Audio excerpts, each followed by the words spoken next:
Good evening and welcome to the AAST Associate Members and SCCPDS Townhall, in which we will discuss tonight ACS SCC Fellowships, what an applicant needs to know about applying, interviewing, and ranking.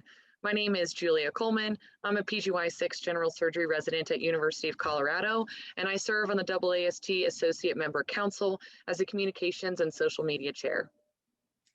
I am Navpreet Dhillon. I am a chief resident at Cedars-Sinai Medical Center in Los Angeles. I am going to shock trauma in the fall, and I am currently the education committee chair at the AAST Associate Membership. And my name is Kovi Bessof. I'm a fourth-year general surgery resident at Stanford, actually participating in the interview process this year. And I also serve on the Associate Membership Committee as the chair of the Scholarship Awards and Development Committee. So we want to again welcome you to tonight's event. Briefly, we'll go through our agenda. We'll start with an opening by Dr. David Spain on finding your fit for fellowship, then a word from the chair of the AAST ACS Committee, Dr. Burlew, on ACS fellowships, then a word from the SCCPDS President, Dr. Chiu, on fellowships during the virtual era. And then we'll lastly have a discussion on 1 versus 2 year fellowship programs with perspectives from Dr. Spain, Dr. Burlew, Dr. Dumas, and Bankhead Kendall. Finally, at the end, we'll have a Q&A session that will be moderated by the three of us, and then we will close. Briefly, we're going to introduce our speakers.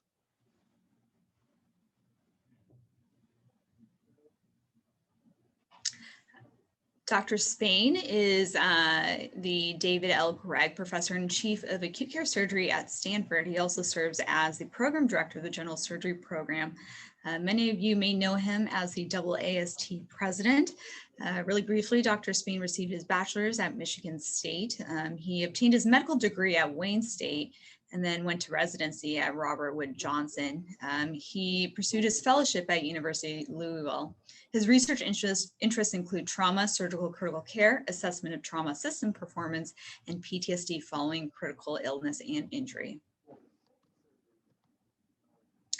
Dr. Burlew is the Associate Chief of the Department of Surgery, Director of the Surgical Intensive Care Unit, Program Director of the SCC and AAST approved Trauma ACS Fellowships at Denver Health. In addition, she serves as the chair of the AAST Acute Care Surgery Committee. Dr. Burlew obtained her bachelor's at Amherst College, her medical degree at University of Texas Southwestern, her general surgery residency at the University of Colorado, where she also pursued fellowship. Her research interests include pelvic injury and packing and BCVI. And Dr. Chiu is the Associate Professor of Surgery and Director of the Surgical Critical Care Fellowship Program at the University of Maryland R. Adams College Shock Trauma Center. He's also the President of SCCPDS. Dr. Chiu obtained his medical degree at the University of Maryland School of Medicine. He also went to did his general surgery training at Robert Wood Johnson and his fellowship at Shock Trauma. His research interests include neuroendocrine function and sepsis, neuroimmunology and circulatory shock, and mitochondrial injury in shock. And then finally, we'll move into discussion on 1 versus 2 year fellowship programs. Our panelists include Dr. Brittany Bankhead Kendall, who's an assistant professor of surgery at Texas Tech University Health Sciences Center. She's also a council member of the associate membership, where she is in charge of communications and social media. She received her medical degree from Ross University School of Medicine, completed her general surgery residency at St. Joseph's Mercy at Oakland, as well as the University of Texas in Austin. She went on to complete fellowship training at the Massachusetts General Hospital, and her research interests include chest wall injury, non-operative management of splenic injury, as well as gender equality in surgery. Dr. Ryan Dumas is an assistant professor of surgery at UT Southwestern Medical Center. He's the vice chair of the AAST Associate Membership Council. He received his medical degree at Indiana University and then went on to complete general surgery residency at the University of Texas Southwestern, and then completed a fellowship in surgical critical care at the University of Pennsylvania. His research interests currently include improved trauma outcomes through the use of video technology, endovascular techniques as adjuncts for hemorrhage control as well. Next, we'll hear from Dr. Laura Godat. She is an associate professor of surgery, as well as the associate medical director and the medical director of the surgical intensive care unit and the program director of the surgical critical care fellowship at the University of California, San Diego. She received her medical degree from Wake Forest and completed general residency at Wake Forest as well. She completed fellowship at UC San Diego, and her research interests include trauma clinical outcomes, as well as emergency general surgery outcomes and healthcare reform. And then we'll hear from Dr. Linda Doltz, who is an assistant professor of surgery and the program director of surgical critical care and the medical director of the surgical intensive care unit at University of Texas Southwestern. She is the council secretary of the AAST Associate Member Council, and she received her medical degree from New York Medical College, completed her general surgery residency at the New York University, as well as fellowship at Johns Hopkins. And her research interests include quality improvement and surgical outcomes. At the end of our town hall tonight, we will then have a Q&A session, which will be live. We will either use our current platform or, depending on the number of attendees, we will then transition to a separate Zoom platform, in which case there will be a link in the comments box at the end of the town hall. And this will be live, so you can ask questions with audio or in the chat box or Q&A. So stay tuned for that at the end of our session tonight. Thank you again for attending and welcome.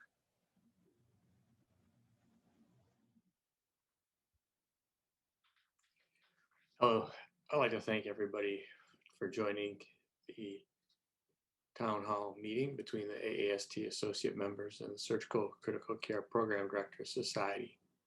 We're going to spend the next hour or so talking about how to find your fit and how to find the right fellowship for you. So I want to thank everybody who helped organize this event.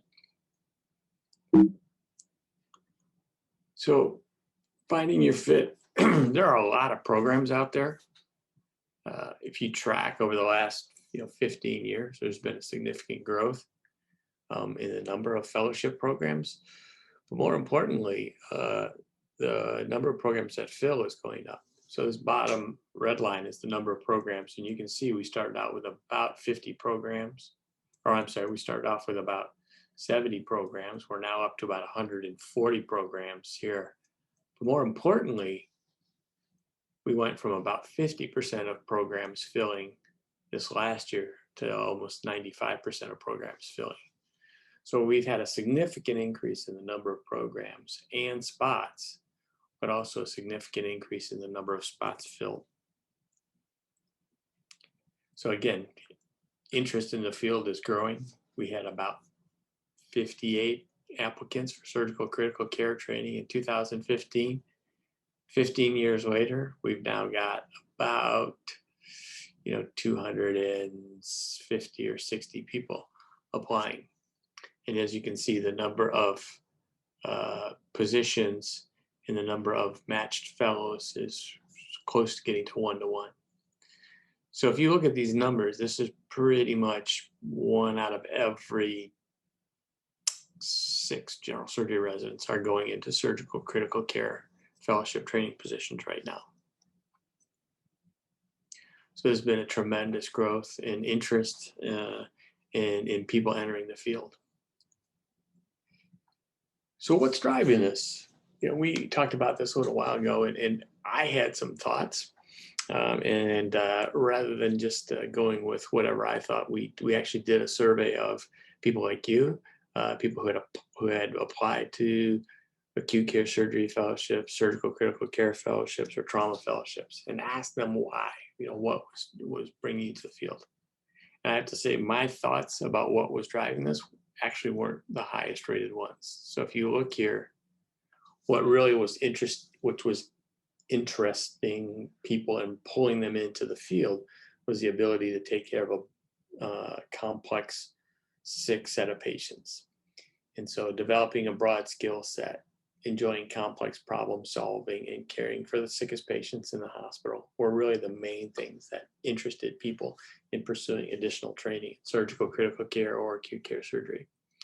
I found this very heartening for me.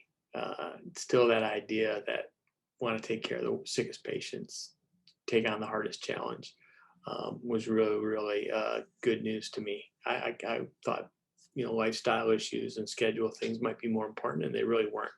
So I took this as great confirmation that the people going into the field are doing it for all the classic reasons that drew all of us old surgeons to the field.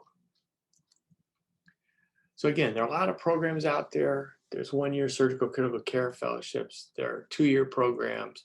Some are formal AAST approved acute care surgery fellowships.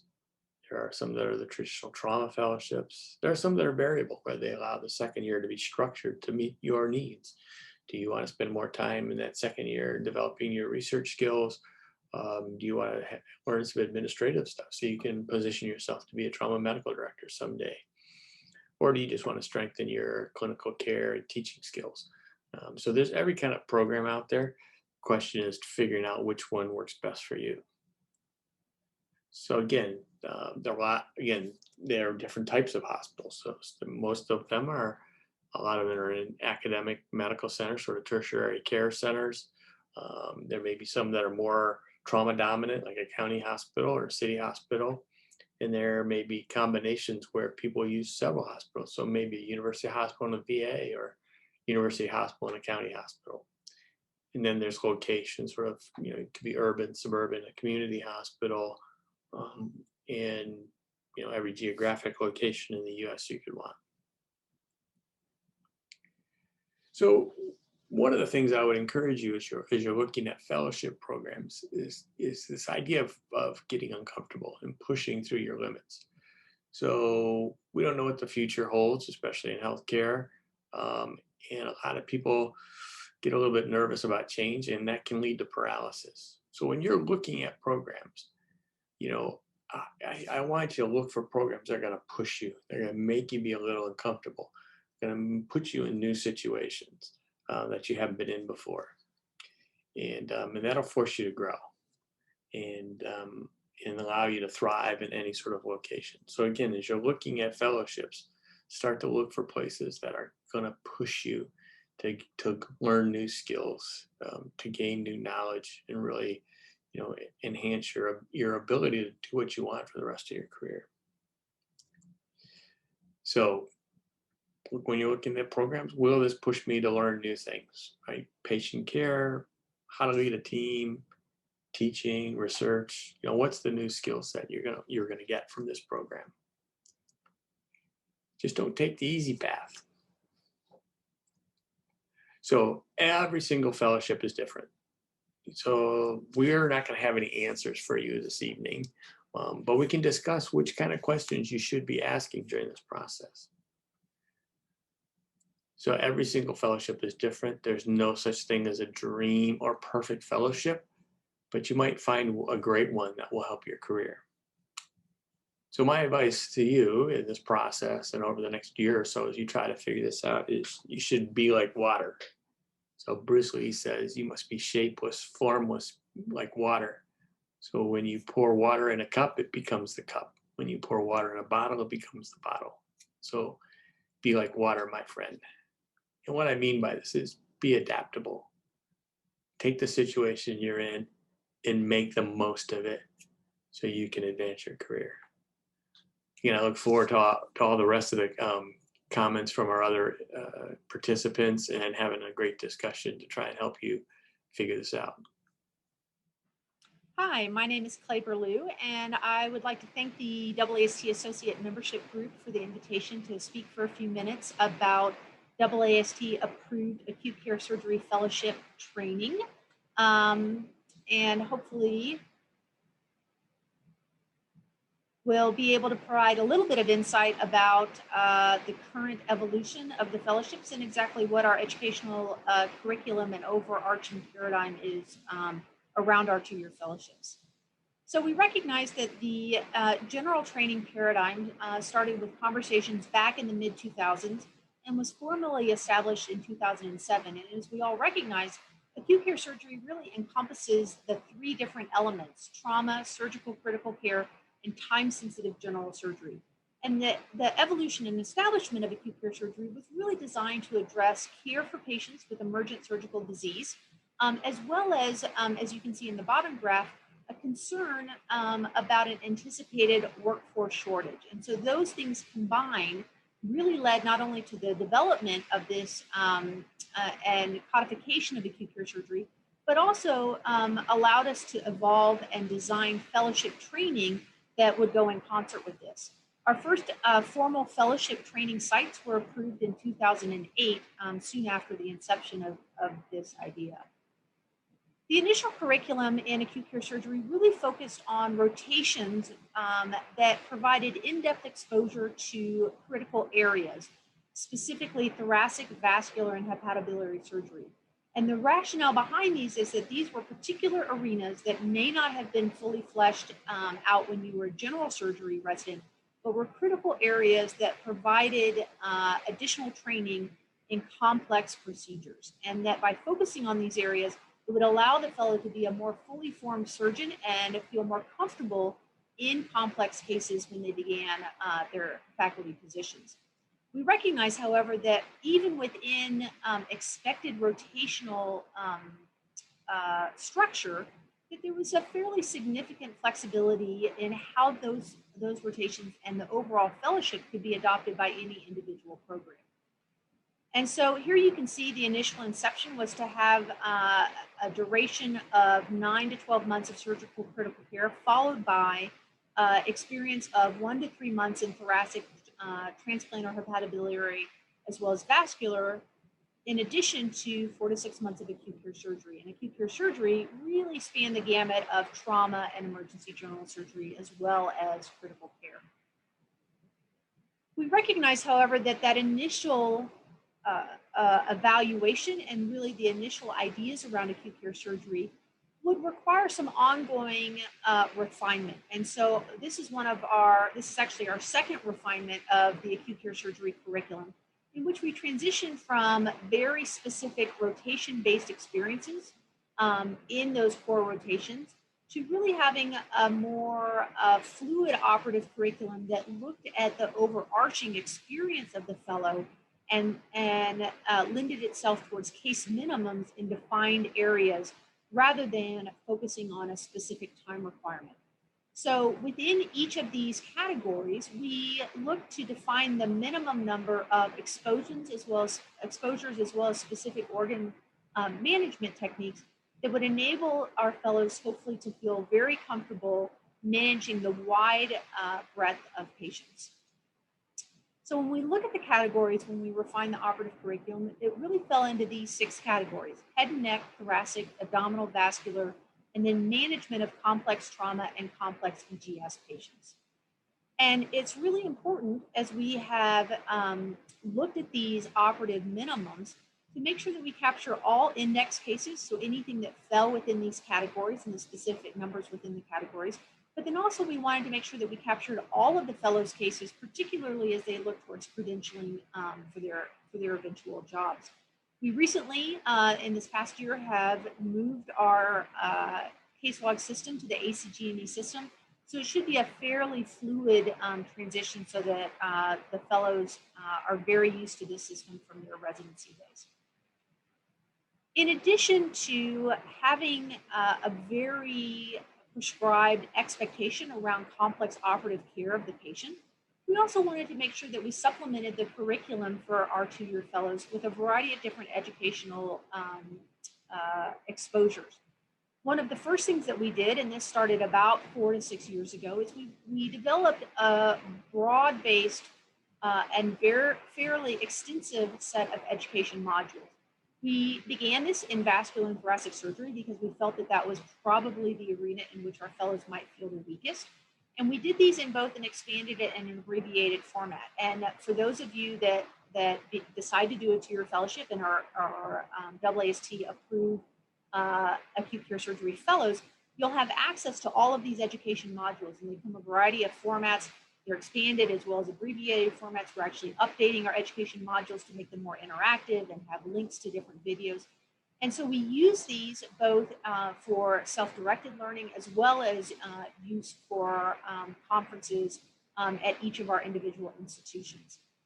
However, we didn't feel that the education modules in and of themselves were enough. And so we actually have continued to expand our breadth. We now, in addition to doing not only a year-end exam, we have expanded our breadth to include an in-service exam.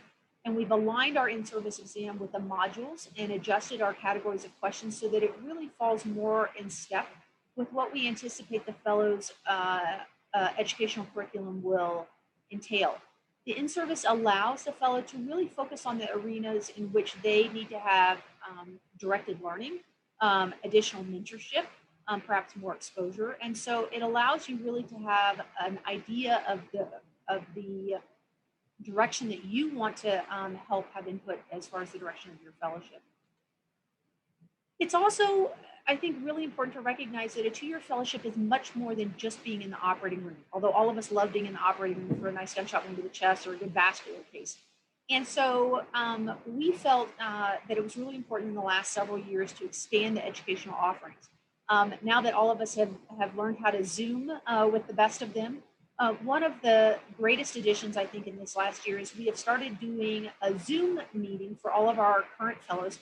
It's called Meet the Masters. And so the Meet the Masters weekly lecture actually invites one of our AAST leaders. Here you can see David Spain gave our inaugural lecture about finding your dream job. And our fellows join and they can have one-on-one interaction with each of these leaders from the AAST. And this has really been, I think, a terrific opportunity for our fellows to expand not only their knowledge base, but also their professional development and their core group of mentors. In addition to Meet the Masters, we also are working to offer an advanced endoscopy course at the annual AAST meeting. And in concert with that, we really are working on professional development sessions at the annual meeting directed for our second-year fellows, and also having special networking sessions for our fellows. And so to me, this is really just an additional augmentation of what I think is a very strong educational curriculum. Within each of your individual programs, you're going to find a personality of those individual programs that will highlight the strengths of that program. That's going to include research. It may include administrative roles to allow you to determine if you want to be a trauma medical director or an ICU director. It may have leadership opportunities. And finally, I think it can really help set up a lifelong mentorship process and really begin to define what your academic trajectory will be. And so each of those is really encouraged within the individual programs. The program directors, though, also sit within the AAST and really facilitate an ongoing mentorship amongst the programs for all of our fellows as well. Obviously, at the end of your two-year training, if you attend a AAST approved program, you receive a AAST certificate for your training. It's a fairly rigorous process to become certified by the AAST. As you can see here, we visit and do site visits with both a senior and a junior reviewer. There's both acute care surgery committee discussion and feedback about the program, and then board discussion and approval of each of our AAST approved programs. And so this rigorous process really ensures the best educational product and the best fellow experience, I think, at each of our sites. Currently, we have 29 fully credentialed fellowships across the country that graduate 67 fellows per year. I anticipate 3 additional programs in the coming year and 9 in the next 1 to 3 years. So my hope is that we will have upwards of 40 programs within the next 5 years that fall underneath the umbrella of the AAST as 2-year fellowships. I think this most recent publication out of the Acute Care Surgery Committee is also a highlight for why this additional training can be really helpful for our graduates. Here, and you can look up the specifics of the publication, it really demonstrates that when fellows practice, they really practice all constructs of acute care surgery.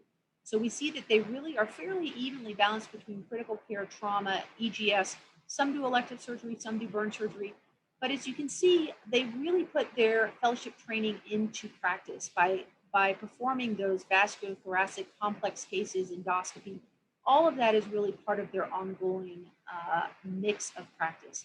So I think our fellowship training, while the complex operative component is really critical, the additional adjuncts of education, focused curriculum, research, mentorship, and professional development, I think as a core, that is what the AAST and the Acute Care Surgery Fellowship is really about.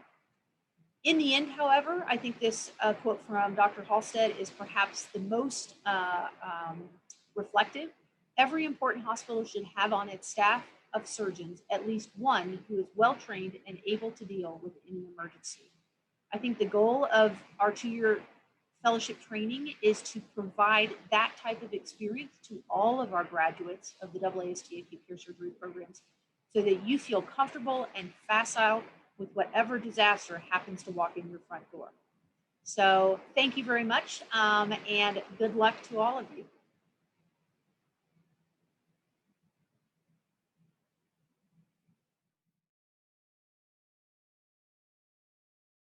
Hello.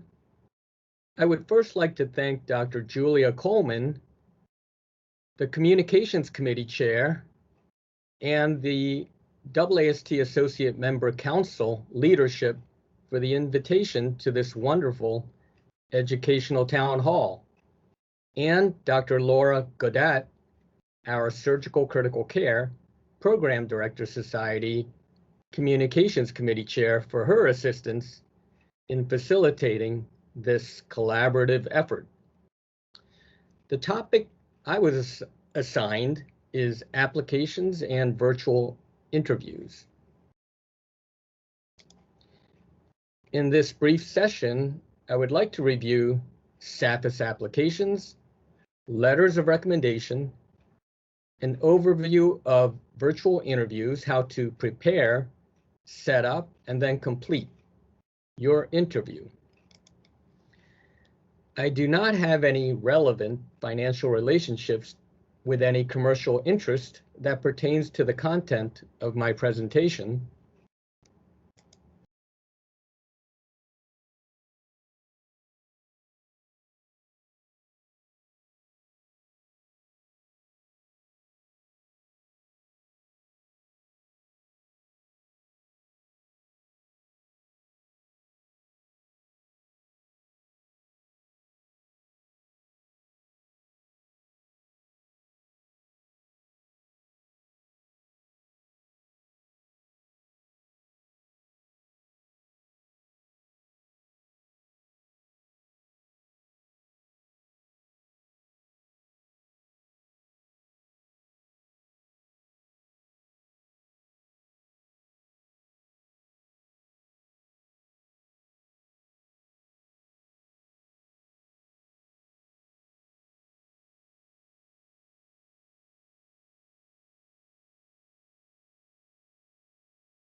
Hello, and my name is Laura Godat. I'm an associate professor at the University of California, San Diego, and I'm the program director here.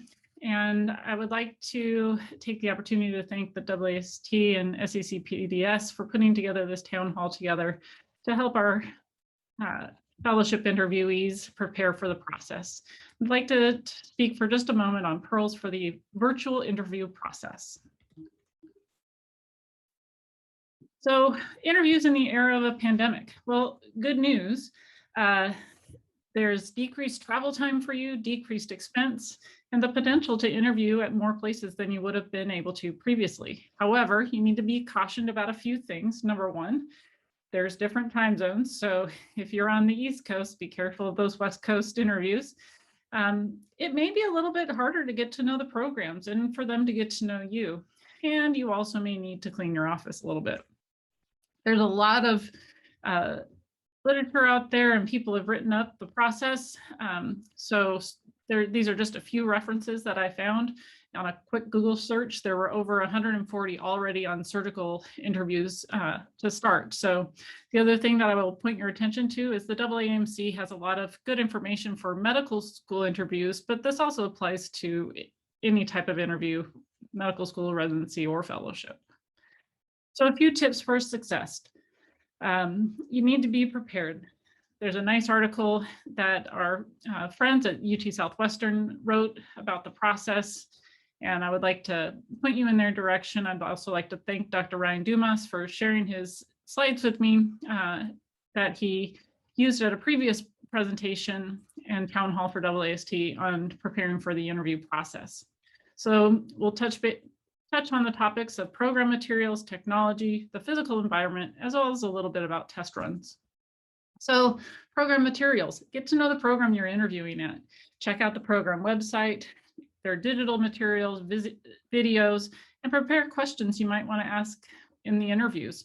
Write them down so that you're not at a loss for words when you get nervous. And again, know those time zones, really important to make sure that you're prepared. Technology, there are a ton of platforms out there, so be prepared, know which one you're going to be using, and have it downloaded on your computer already. Complete the profile, make sure that you put your full name, and it's really helpful to upload a professional photo so that when you go off camera, we can still see a nice professional picture of you.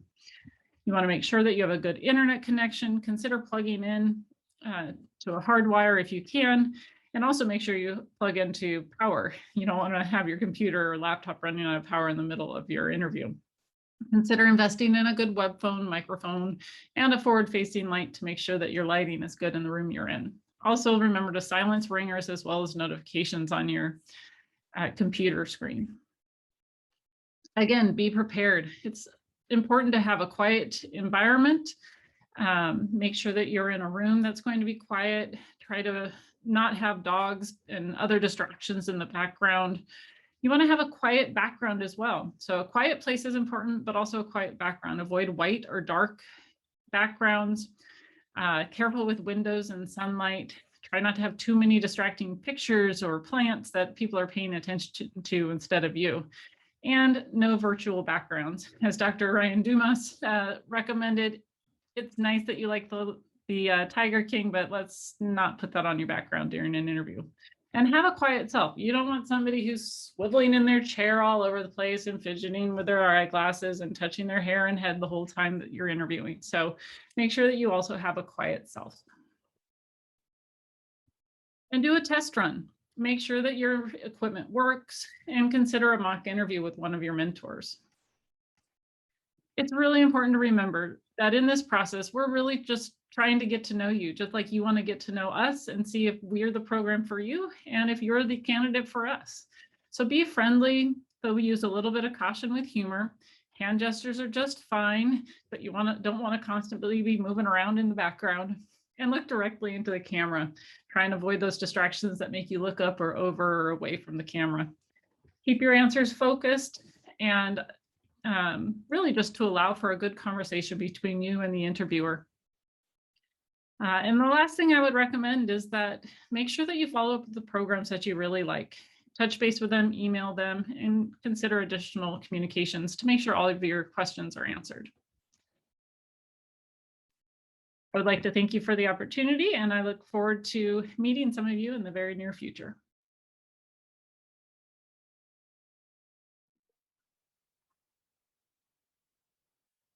I want to just spend the next couple of minutes talking about some of the advantages and maybe some of the disadvantages of one-year fellowships and some of the things you should be looking for.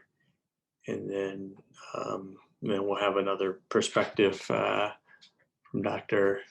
Bankhead Kendall a little bit on the perspectives of a trainee. So, you know, one-year fellowships have some focus or have some advantages, one of which is being they're very focused and you're accomplishing a very specific task, which is to increase your skill set in surgical critical care. And the biggest advantage is time. It's 1 year. So, you know, you finish your training and get to move on to the next stage of your career. But in time is money, right? So it's not an insignificant consideration. But I've always said, you know, adding 1 year to your training is basically taking 1 year off the end of your career. So if your plan was to work until, you know, you're 67, and you start a year later, you're really losing that last year of your income when you're nearing retirement. But on the other hand, I've also said that you should do a second-year fellowship only if it will add some skill set or develop a relationship or something that will advantage your career, right? If you're just doing a second year to say you did a second year and it's not really, you know, expanding your skill set or adding to your career, you should really think twice about it. You know, but on the other hand, like you say, in the grand scheme of things, another year of training, if it allows you to do what you want for the rest of your career, then you should absolutely do it. So, you know, what are the phenotypes I think that do well with 1 year fellowships? So if you've had extensive general surgery training and a busy program, you know, especially with a reasonable trauma volume, it doesn't have to be trauma heavy, but you've got to have an extensive general surgery background. So if you're in a program where you're doing a lot of liver dissections, a lot of Whipples, a lot of colorectal cases where you're down low in the pelvis, and you've got a strong, broad base of general surgery, then you might be able to get all the skills you need in a 1 year fellowship. Additionally, if you've also already spent a lot of extra time in research, or if you need a specific ICU experience, so say you've had pretty expensive ICU training at your program, but you didn't see a lot of transplant patients, or you didn't see a lot of ECMO patients, and you want to specifically gain that skill set. I also think 1 year fellowships have a really advantage for people who have a strong idea of what type of trauma center you're going to be practicing at. So if you're at a place and they go, hey, go somewhere else, get a year, get some varied ICU experience, learn some different stuff from some other people, and then we're going to hire you back here. And you know exactly what that job's going to be and what skill set you need, and you feel confident that you have it, except for those surgical critical care skills, you know, then do it, you know. And then also if you already have like a strong mentorship structure in place and you've got people that can help you. So, you know, if you meet some of these, you know, phenotypes, you could do well with a 1 year critical care fellowship. You know, the disadvantage is time, right? So it's compressed. You basically have to start looking for your next job after you've been there a couple of months. So you start your fellowship in August, and, you know, by Christmas time and early January, you really gotta be, you know, seriously looking for what's the next opportunity. And generally there's not much time for anything else other than clinical work. You know, research will be a little bit tricky. You may, you know, maybe have to do a small project or write some book chapters or something like that. And there's not a ton of time for building contacts and relationships with people who might be able to help you throughout your career. So those are some of the disadvantages. So again, you do a 1 year fellowship if you have a strong clinical experience and operative skills, and you have a really, you know, sort of well-formed idea of your career path and trajectory. Thanks. Good evening. My name is Brittany Bankhead-Kendall. I am part of the AAST Associate Membership. And tonight I will be talking a little bit about one-year fellowships, which is what I did, and just some of the advantages and a few caveats about choosing a one-year fellowship. So some of the advantages, it's quite obvious that this is a 1 year and then you're done sort of fellowship. So you get to start and finish and not have to spend more time than what is actually required of you to get that piece of paper at the end saying that you have completed this. I found that advantageous for myself, and I'll talk a little bit more about that here in a second. It's a really condensed year. Some people will find that advantageous, some people will not. I liked the fact that everything that I was doing could be fit into this 12-month model, both clinically and with research, and also administratively within, again, just those 12 months. I think it really speaks to the program that you're going to, and you need to really make sure that that has been hashed out and they really have scheduled a really full version of that year for you, and that it is very organized and well thought out to get the most out of your time there. Family and kids, this can depend on your situation, obviously. I found it advantageous for me that it was just 1 year, and so it was kind of a fun and exciting thing for my kids to be able to move somewhere new and different. Certainly other families might find 2 years to get there and settle to be a little bit better, but it is just something to think about with your family and a spouse and their job. If they're going to stay back at home and you're just going to go away for a year, your kids obviously in being in school versus childcare, it's something that you can finally start to really take into consideration and really think about being more in charge of your own life and your own training, as opposed to how it was in residency. You have a little bit more say this time. And then at the end of fellowship, you are really essentially trying to become board certified in the critical care part. So I think for me, this year that really focused on the thing that I was supposed to be becoming board certified in, really spoke volumes for me and is what I wanted to choose to focus my time on.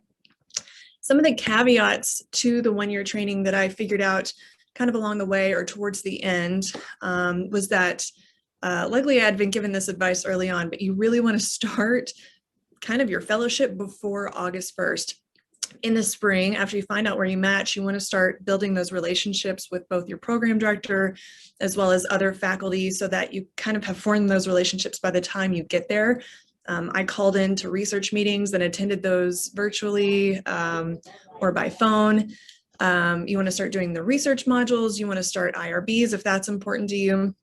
Clinically figuring out what your schedule is going to be like so you can really hit the ground running. All those things before that August 1 start date, I think will give you the most bang for your buck during that year that you have. Obviously, there's an operative expense for the critical care time that you're going to spend doing as much ICU as you are.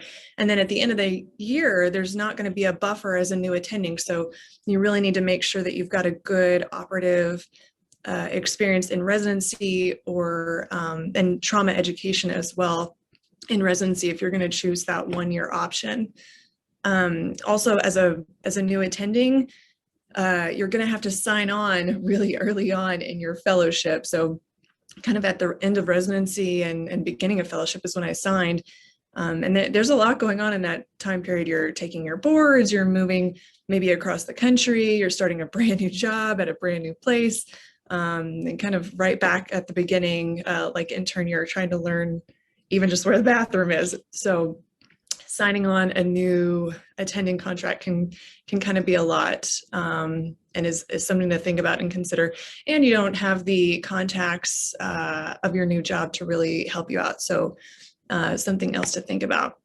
And then for me, this last one was the most important one. Loving it so much that you wish you had signed on for more. I got to my fellowship and did just want to do the 1 year, but then as I was there longer, I loved the people and the training and the academics and the camaraderie, and just soaked up every minute of it, and definitely wished I had more time with them as the year went on. So that's certainly a caveat to doing just the 1 year. I hope that is helpful, and yeah, we'll look forward to taking some questions. Good evening, and thank you, Dr. Spain and Benkin-Kendall, for taking us through the 1-year fellowship experience. I'm Ryan Dumas. I'm an assistant professor at UT Southwestern and Parkland Memorial Hospital. And with me here this evening, I have Dr. Clay Coughlin-Burlew. She's a professor of surgery at the University of Colorado in Denver Health. And we want to spend the next 10 minutes or so going over the 2nd year of fellowship and really what that experience is like, and hopefully ultimately offer some insights into the value add of what a 2nd year of training can add to your research and academic portfolio. So really, for most of the fellows, the first surgical critical care year is going to be pretty uniform.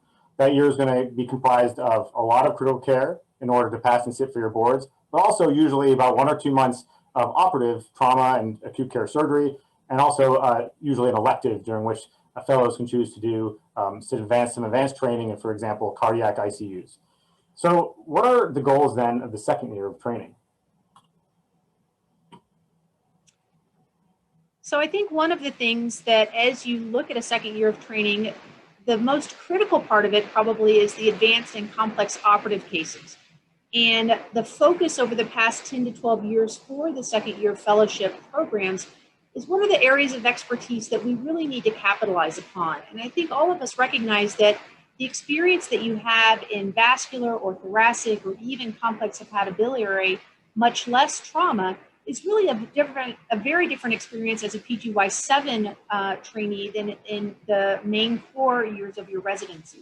For example, I think for those, particularly those that come to trauma late and want to do trauma critical care as either a 4 or a 5, when you come back and you do those thoracic or vascular exposures as a fellow, you have a very different take on what you need to learn during that exposure. When you do your CT surgery rotation as a 3rd year resident, you're not going to necessarily recognize that you need to do sternotomies for trauma the way that you are when you're a fellow. So I think that really focusing on the advanced operative cases and also probably increasing your trauma numbers depending upon where you did your residency is really one of the core components of a 2nd year of fellowship.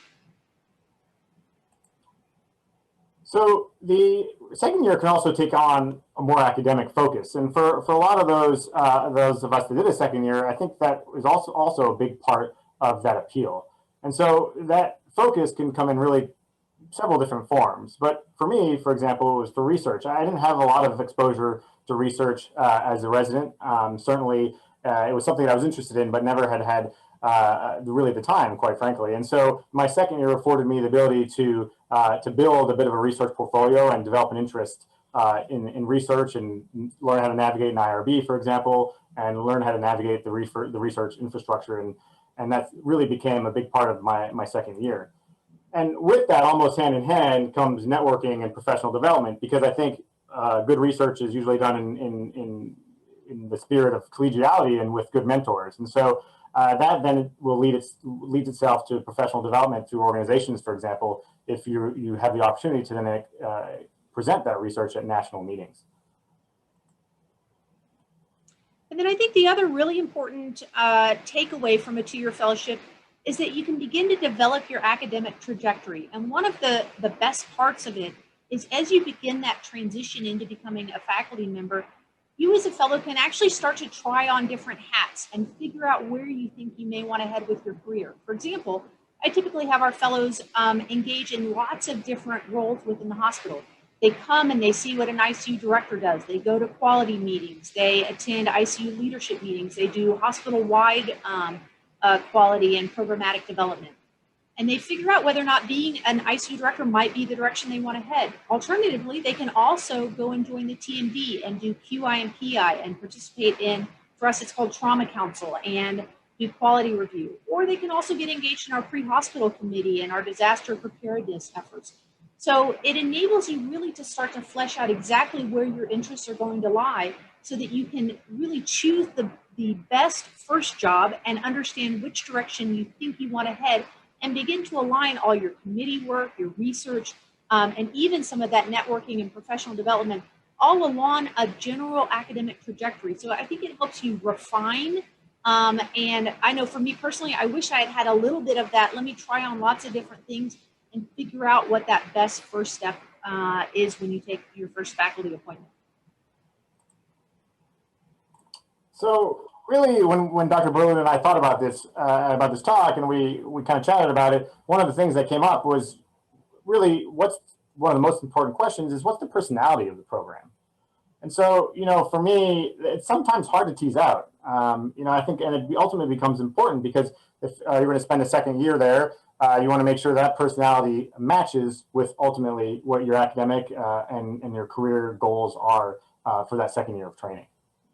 Yeah, I think that and we really didn't have a better way of putting it. The personality of the program really is just that. We recognize that all of the two-year fellowships have incorporated the AAST expectations and standards in very different ways. And so when Ryan and I sat down to sort of think about what are some of the questions that you should ask as you look at these different programs, we really came up with 5 very broad questions. But I think it enables you to start thinking about what's important to you and what do you want to get out of your fellowship training. So I think the first question is, what is the academic culture of the group and of the organization that you are considering? The second question is, what is the balance of clinical work? So all of that complex operative, all those operative cases and the clinical evaluation and the emergency room department, evaluations. What's the balance of clinical work versus how much academic or education focus, which is more of that research professional development, trying on different hats? What's the balance between those factors? The third question we came up with was, if you're interested, what are the research opportunities? And on the flip side, what's the expectation from the program for accomplishing research? And what is the infrastructure and the support to enable you to really get your research up and off the ground, whether that's clinic, translational, or basic science, and how do they provide guidance for you to accomplish that?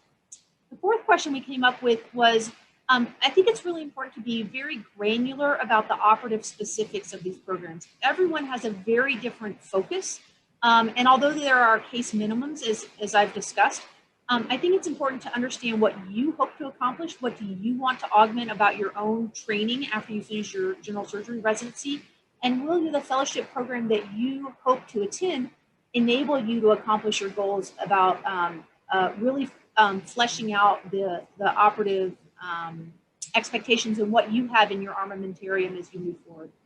And then finally, maybe one of the most important things I think is, what's the faculty's dedication to mentorship, and how is that really going to engage you and propel you to be the best surgeon that you possibly can be?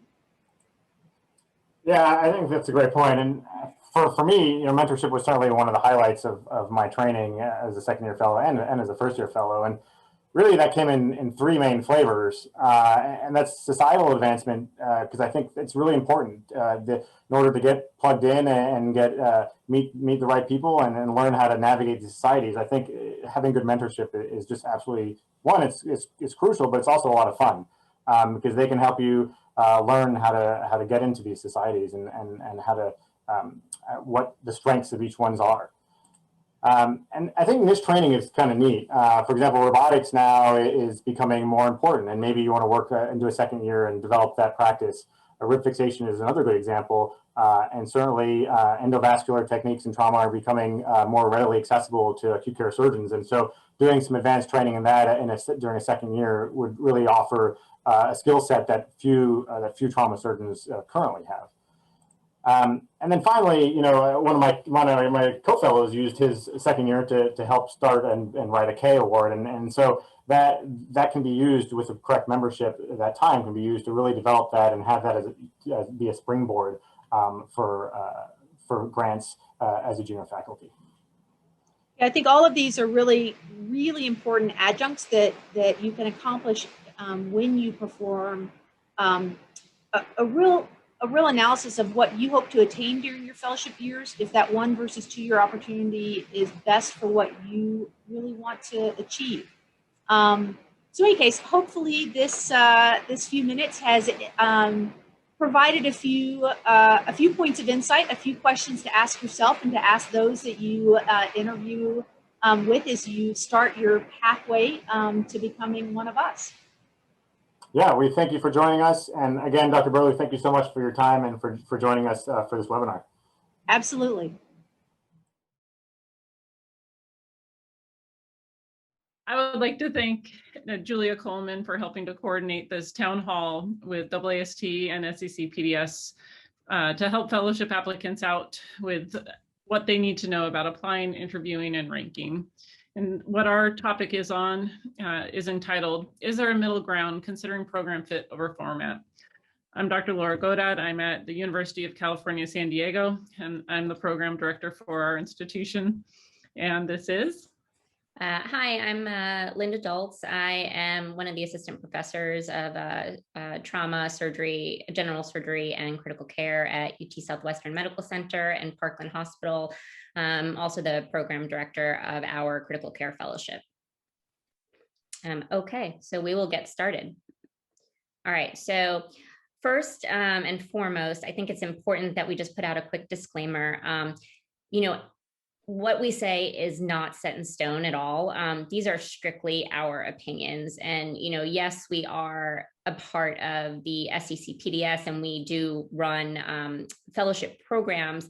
But, you know, I think critical care comes in a variety of different types of fellowships. And so, you know, there's never going to be that one program that everybody needs to attend. And so we just want to kind of point that out, let you know that, again, these are our opinions. And so what we really want is for you guys to just listen to what we have to say and the experiences that, you know, we've had and that we give our residents and fellows. And then, you know, go back, speak with your mentors, speak with your advisors, and then, you know, you decide on what the best fellowship program is for you. I've listed our emails here. Please feel free to reach out to either one of us if you have any questions or any, you know, follow-up that you'd like to know of. You know, while we are the program directors of our own fellowships, I think it's important that, you know, we support all of the candidates to find the best program for them. So, first and foremost, what I like to talk to everybody about when they're asking me, you know, what's the program for me? How do I figure out where I should go and what I should pick? Well, it's important to really be introspective and look at yourself and evaluate what are your own strengths. And this has a lot to do with your current residency program and what your experiences are there. And so you really want to look at what you feel comfortable with and what you've been exposed to. So this will include, you know, what kind of critical care time you've already had and what types of patients you see in those months and what your current operative case log is and what kind of procedures you've done and what kind of procedure experience you have. Those types of operations that you've done, whether these are trauma cases or big emergency general surgery cases, these all will go into really what has built you up and has established your foundation as a surgeon and as you go into graduation. It's important to know that everybody's experience with intubations is also variable. And so this variability with procedures and case logs and critical care experience is important to kind of be a little bit of, do a little self-check and self-evaluation as to what you have and haven't done. Yeah, and so I think, you know, what this slide I think kind of also represents is, you know, in the critical care fellowship, which is different than other fellowships, is you have the opportunity to do that second year. That second year typically is looked upon to gain better operative experience. And that is where, you know, you kind of have to analyze your own operative case log and say, do I need that? Do I not? If I do need that, in what area do I need? And as far as strengths, you know, things that you're going to learn in your critical care year that you have to assess whether or not you need are like Dr. Godat said, intubations, ultrasound, point of care ultrasound is, you know, becoming more and more prevalent in the surgical critical care world. There are numerous courses on that. And if you've already had exposure to that, then that's fantastic. But I think most surgical residency programs don't really get that much exposure. If you have experience with ECMO, that's great. And then as far as, burns go, there are candidates out there that also want a lot of burns experience, or they want that burn certificate. And there are several programs out there that offer a burn critical care fellowship in 1 year, where you can get a burn certificate, but also sit for your critical care boards. Now, if you're at a place where, in residency, you do a lot of burns, you probably don't need this. But, the ABS took burns out of the requirements in general surgery residency several years ago. And so most residencies don't get that. But if it's a strength, I think that's fantastic. And then also mentorship, you want to think about what do you need from your mentors in order to succeed? Do you have strong mentors that are going to point you in the right direction, that are going to help guide you in terms of your career? And then if you don't have that, then do you need that? And then lastly, identifying your strengths in the geographic location, in terms of, for example, I trained in New York City. And so I saw a lot of subway injuries in New York City. And so that was a strength. However, now I'm in Texas and I don't see any subway injuries in Texas. And so, you have to kind of gauge what you're seeing a lot of in your residency program, and then decide, do you have enough exposure in that? And along the same line, it's important to think about what your weaknesses are. And this doesn't mean that you're not good at something. This just might mean you haven't had enough exposure. You need to kind of beef up in a certain area. If you have a dream of working in the inner city and want to see a lot of penetrating trauma in your career, then maybe you've been practicing somewhere where you don't get that, then you're going to want to seek somewhere out that has that. So just like Dr. Dulce was saying, this goes for, there's a lot of variability in exposure to things like transplant, liver transplant, renal transplant, neuro critical care, OB-GYN procedures, and again, those other areas like ECMO, POCUS, whether or not you get a lot of cardiovascular critical care experience. And so all those areas are things that, as you're looking forward, that you want to think about how you need to beef up your experience in order to feel like you're going to be ready for your first job as you go out as you graduate from fellowship. And so again, same thing like we mentioned before, this goes along with looking at your operative case log. Are there areas that you feel like you need to beef up on? Like I said, do you need more experience in penetrating trauma? Do you need more experience in robotics or minimally invasive surgery? Do you need or want burn surgery for what you're going to do in your future? So really, it's a lot of this has to do with what you want to do in your future, because the true goal here is to graduate from residency and then find your fellowship where you're going to build your kind of your platform for launching into your first career. And you may not learn everything you absolutely need to know in fellowship, and you certainly won't see everything that you ever have in fellowship. And I swear every other month I see something that I didn't realize could actually happen. But that being said, you need to really think about what you need for success as you go down the road. Yeah, and same thing, identifying weaknesses. I put research here.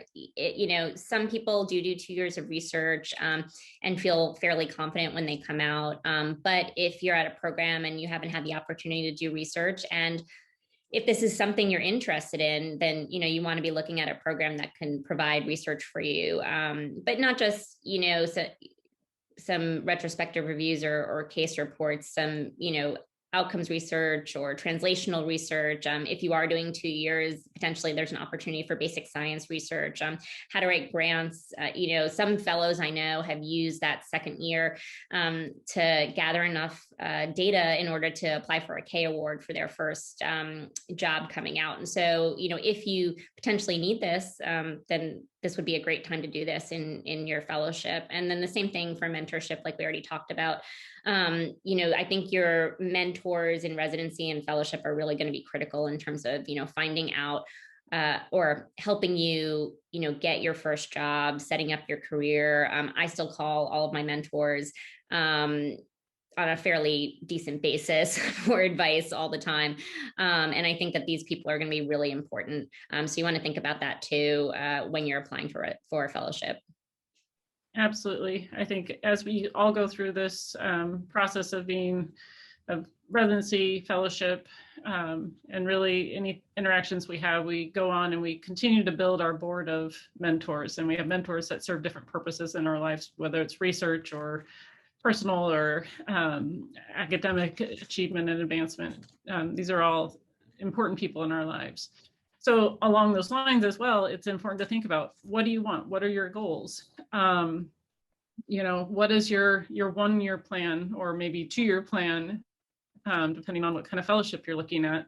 What's your 3 year plan once you get out? What's your 5 year plan? As you look down the road, it's important to kind of think about the things that you want to achieve. Do you see yourself one day being a fellowship program director? Do you, want to go into private practice and you want to open your own shop or be a director of a division, or do you not want any of those things? And that's okay too. But it's really important to think about what you want as you go forward, because those are the sorts of people you're going to want to try and meet, and programs you're going to want to look at as far as what they're going to get you and help provide that for you. The other thing to consider is, what is your best learning environment? Maybe no one program is the best program. It's really a matter of being the best program for you. And, whether it's being super busy or having definite set aside time every whatever day that you're going to have time to study, or whatever it is, you need to look at what the learning environment and how things work at each program and decide for yourself, knowing how you learn best, whether or not that program is going to be a fit for you. Yeah.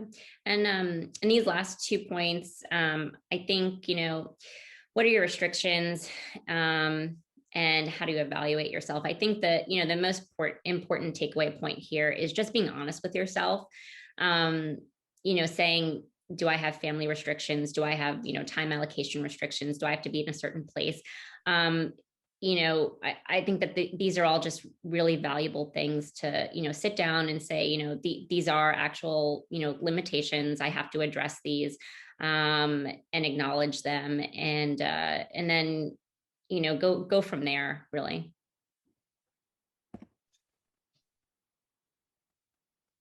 So if you still can't decide, I think it's absolutely what I tell everybody at the end of the day when they interview with us is, please don't be afraid to ask questions, send follow-up emails, contact us, contact our fellows. And that's what you want to do after you go and interview places is, if you need to clarify things or you need to ask more questions, absolutely do that. Make sure that you speak with the fellows in a program so you get a good idea of the what it's like and what the fellows that they already have are like. And, is that kind of, for those people, your type of people, or do you feel like, you would fit in or not? And so that's really important. Yeah. And, I think, you have to remember, I think you can still do a second look, even though this is a virtual world right now and it's not standard, going to see the programs. And then if you're interested, calling, doing a second look, et cetera, it's almost easier to do a second look virtually, right? Because now you just call up the program and, if you want to talk to more people, that program, I think, should be willing to accommodate that, and willing to, address any concerns or questions that you have. And so I would still, look at this as an opportunity if you still have questions at the end of the day. And at the end of the day, majority of programs are only 1 year.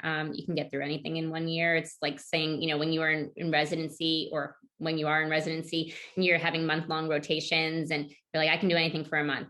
This is 1 year. By the time you start the program and you're studying for your boards, you're already, looking for, your first job and moving on at that point. So the year goes by really fast.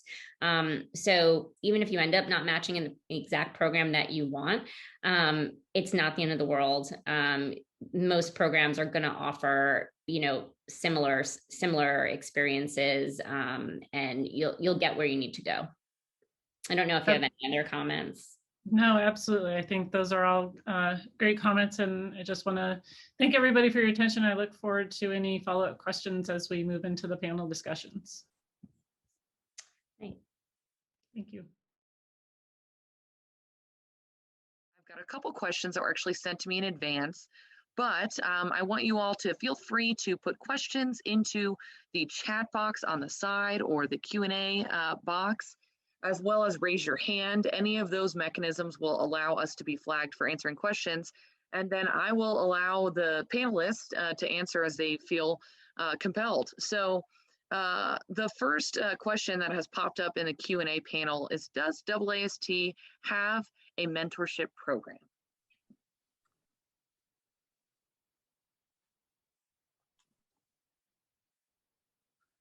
Dr. Burlew, do you want to speak to that? Absolutely, and I'm sorry, Bria will have to turn on my video because for some reason it won't let me do it locally here. So as I mentioned in my talk, Bria's trying to lead me through. There we go. As I mentioned in my talk, we have a variety of different mentorship options within the AAST. Number one, I think it's really important from a program structure standpoint that all of our program directors actually sit within the AAST, and they within themselves have their own mentoring process. So new programs that come in have resources available to them. Additionally, I think that we have really tried to structure around the annual meetings some different mentorship options so that our first-year fellows and our second-year fellows really begin to feel like a class of fellows, and they really network amongst themselves and avail themselves of the opportunities of getting to know other groups of individuals within the leadership. So there's not per se a formal process, but I think that within the next year or two that will be underway.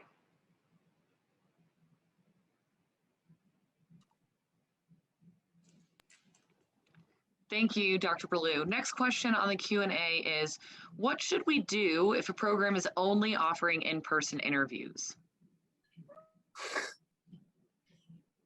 I'll take a stab at that one. I don't see that persisting. I think that people that insist on in-person interviews in the long run are going to lose out. I think virtual interviews are here to stay, at least in some capacity, and maybe it'll be a two-tiered thing, and you'll have virtual interviews first, and you'll only do in-person interviews at places you're really serious about. I just think the cost savings for applicants, we're seeing this with the board exams now, the cost savings of not having to travel, so I think there's going to be, now I also think it's hard to sort of learn about a program and get a feel for the program if you don't go there, but I think there'll be some two-tiered thing. That's my thought.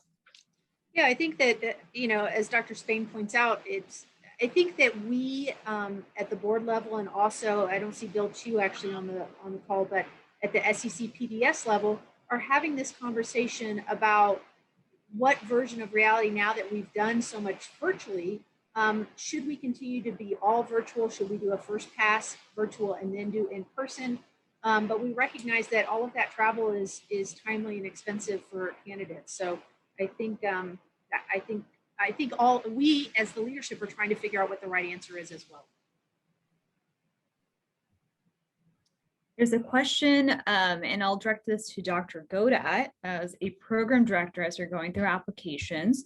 What are the best and worst things to see? Same thing for when actually people are interviewing with you. Well, I think first and foremost, be yourself. I think, we were, to repeat a few things that I was going to say in my presentation from earlier. So I think, you need to repeat yourself, make sure you clean up your office, try to have a nice quiet space and a nice quiet self, when you're doing an interview with somebody, you don't want them fidgeting and that sort of thing. So try and set yourself up well. And then I think the other things, things that we, want to see is, be succinct in your questions, be prepared, go online and check out the program before you get there. It's so hard to get to know the programs. So if you haven't done a little bit of background investigation beforehand, it's going to be even harder on that day. and kind of be prepared with questions. You know, just like with anything else, and as we all get more and more familiar with Zoom, trying to make it a nice conversation and really help the program get to know you. And, you know, just remember the whole process is all about getting to know you and you getting to know us so that we can all figure out what the best potential fit is going to be. I think those are the biggest things. I'm happy to have anybody else chime in. I think Dr. Dumas is on the call as well. He's got some ideas on how to interview as well. Yeah, I mean, I think like we just said, virtual interviewing is certainly here to stay. And I think so that's really going to make those skills pivotal going forward. And a lot of having been involved with Dr. Doltz in our fellowship interviews, a lot of what we see are simple things. It's exactly I interviewed once and the applicant looked like they were in a log cabin. And I found myself very distracted by, you know, that scene. And I think it's important though, right? I mean, because then you lose focus of that's the strengths of that particular applicant. And so I think some simple things like that are really things that can make a big difference. And then it also involves things like having the correct technology, good audio, and simple things where very quickly the interview can kind of be derailed. Dr. Doltz, what do you think? No, yeah, I completely agree. I think you have to be prepared. You have to test your systems beforehand, need to be in a quiet place, have prepared questions ready to go. I also, you know, think you should hold the program accountable as well. You know, I think, you know, last year was challenging for everybody, trying to switch over to a virtual platform and trying to learn how to promote your own program in the virtual system. And so I think some of the programs that, you know, potentially adapted can also show, you know, those programs, you know, show that they can adapt well to change, that they have resources, that they have infrastructure to actually be able to, you know, put on these virtual interviews in a well succinct fashion. You know, the other thing in terms of what's probably one of the best things that you can see in a fellowship program, I personally would say the fellows in that program. I think that, you know, if you're not able to talk to the other fellows that are in the program that have either previously graduated, know where they've gone, know where they're practicing now, the current fellows, and just get, you know, the real, you know, down low on that, then that's probably something that you should question. Great, thank you. I think next we're going to actually try to open it up for some live questions. So we'd like to hear a question from Julie Wynn next.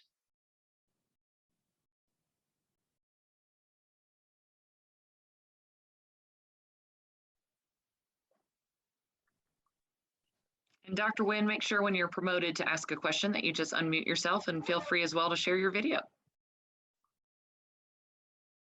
Yeah.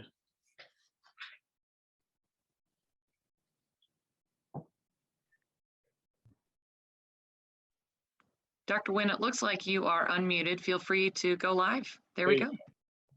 Oh, hi. I just want to know what the leadership thoughts are about board's process for surgeons who have completed a 2-year ACS fellowship. I'll take a stab on that since I'm on the board. Hey, Dr. Wynn, how you doing? It's been a while since we've seen each other. Yeah, I kind of have my own thoughts about this. The board previously wasn't much interested in taking on new boards, and it's also one thing you have to understand is it's not just the American Board of Surgery's decision. Any new board certification has to be approved by the ABMS, which is over all 28 different boards. So we can't just independently decide we're going to create a new board. We have to get, you know, and if anybody orthopedics or neurosurgery or family practice says they don't like it, you got an uphill battle. So the board previously hadn't expressed much interest. I think now, interestingly, now that some of the leadership on the board have had firsthand experience with this, I think there's some renewed interest that in a lot of ways, what we do in our 2-year acute care surgery fellowships really does meet a lot of the criteria for board certification. So I think I'm sure it's years off in the future, but I actually think it's something that's on the table. Dr. Burlew has had some involvement in these discussions too.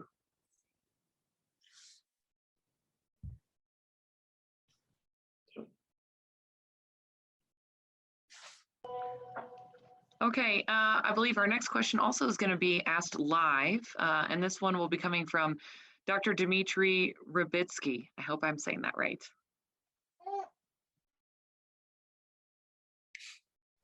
And make sure to unmute yourself. Yes, my question is, even looking at the panel here, you can see that there's a kind of variety of, we have scrubs, we have button downs, and we have kind of stuff in between. What is the expectations for the virtual interviews, especially in the time when you can kind of juggle your work or, you know, maybe operative day and you know, is a suit and tie expected, or is it going to be looked down if you're just wearing a shirt? Can you comment on that? And I'm glad you asked that, because there was also a similar question about what is the garb that is expected during these interviews. Are scrubs and white coat appropriate, given many people are doing these during work days, or a suit? So if you could also address that within the answer to Dr. Rybitsky's question.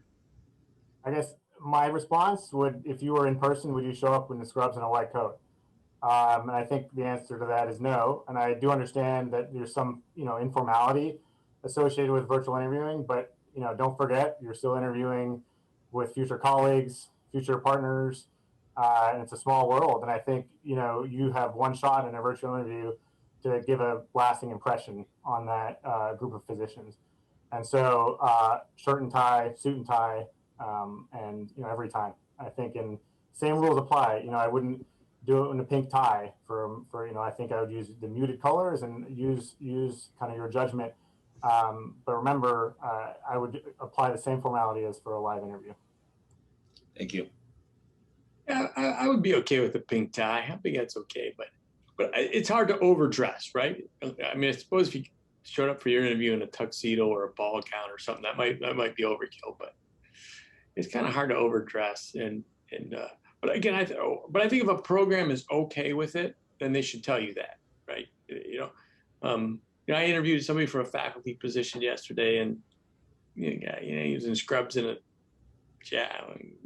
probably in between cases, but I don't know. I'm still a little bit formal, but unless there's an express opinion, I would tend to, as Ryan said, sort of overdress a little bit.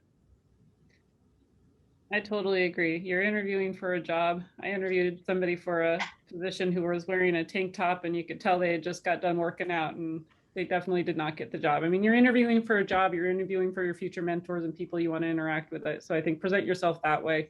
I think the other thing too is if you're, you know, treat the interviews, most of them are going to be a full day.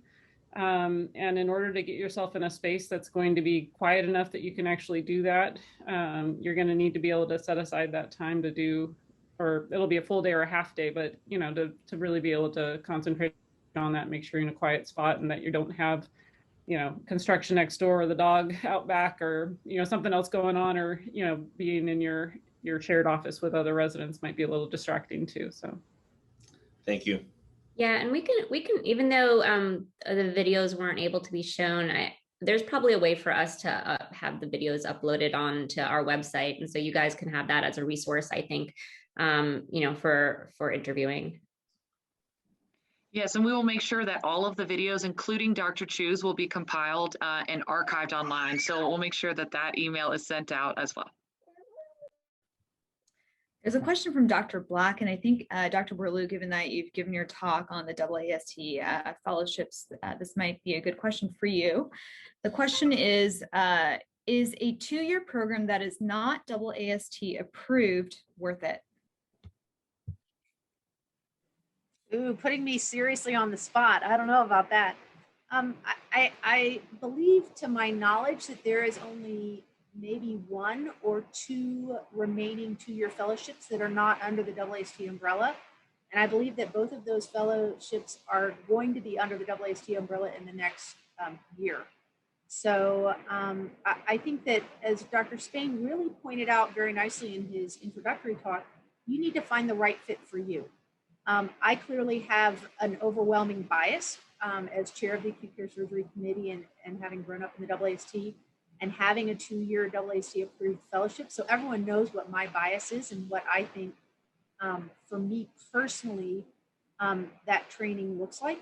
But everybody needs to find the right fellowship, whether it's 1 year, 2 years, a community, an academic, what the focus is. once you find the right fit for you, then that's going to enable you to find the best avenue to your future career. So that's I guess the best answer that I can provide.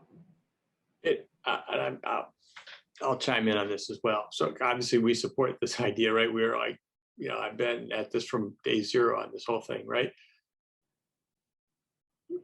I think there are lots of tangible benefits. Right now in the job market, the entrance ticket is a surgical critical care certificate. Like that's the ticket you do have to get punched if you want to do. So right now, you know, hospitals need acute care surgeons. And so if you've finished a general surgery residency and you have a critical care certificate, like you can get in the door. So for the job market, that's probably all you need right now, and probably for the foreseeable future, just for the job market. Now, if you want to talk about building your career in getting involved in the AAST or in whatever, right, in whatever your long-term trajectory is, that's where the second year comes in. It's not. I don't think it's affecting the job market just yet. It's going to eventually, and if there's ever a board certification, then it'll really start affecting the job market. But right now, that second year is less about getting a job and more about giving yourself a skill set to build your career on. That's my opinion. Yeah, I completely agree. I completed a 2-year fellowship that was non-AAST accredited, and it was my second year was essentially entirely that. It was kind of trying to develop a research niche and hone some technical skills and work with mentors that I knew I was only going to have a limited time to work with. And so I think it's ultimately what Dr. Burlew and I talk a lot about in our talk too. It's, you know, how does the personality of the program fit with what you want and what you're trying to get out of that second year?